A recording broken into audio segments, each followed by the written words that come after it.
Creativity Works presents Busting the Mehrabian Myth. Some people believe the world is flat.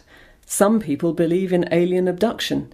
And some people believe that when we hear someone speaking, only 7% of what we understand comes from the words they use. But hang on a minute, if words are little more than a bit part player on the stage of communication, who are the stars?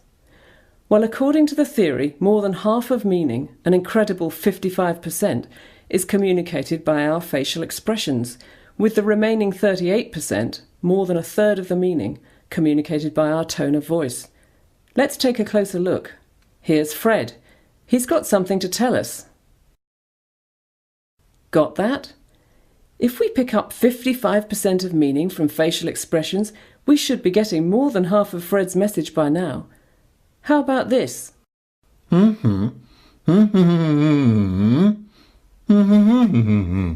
Now we can see Fred's face and hear his voice. We should be getting 93% of what he's trying to say. Do you know what he's talking about yet?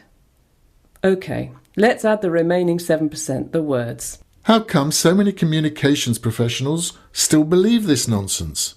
Good question, Fred. Maybe it's because it has the status of science. The formula was proposed in 1967 by Professor Albert Mehrabian of the University of California in Los Angeles. But that's not what I said.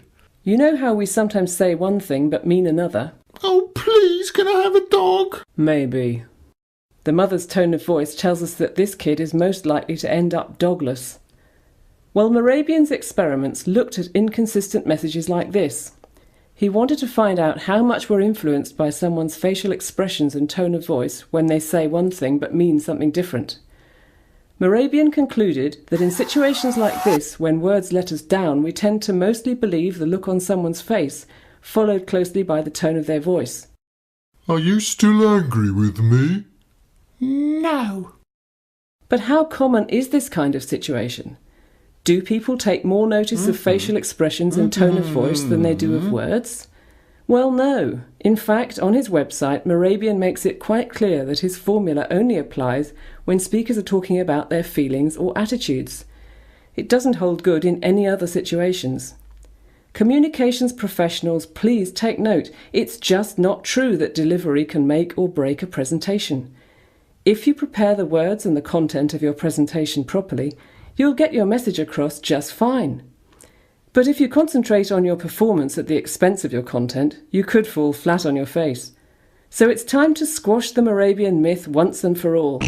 Of course, non-verbal signals play a role in spoken communication, but they're not more important than the words.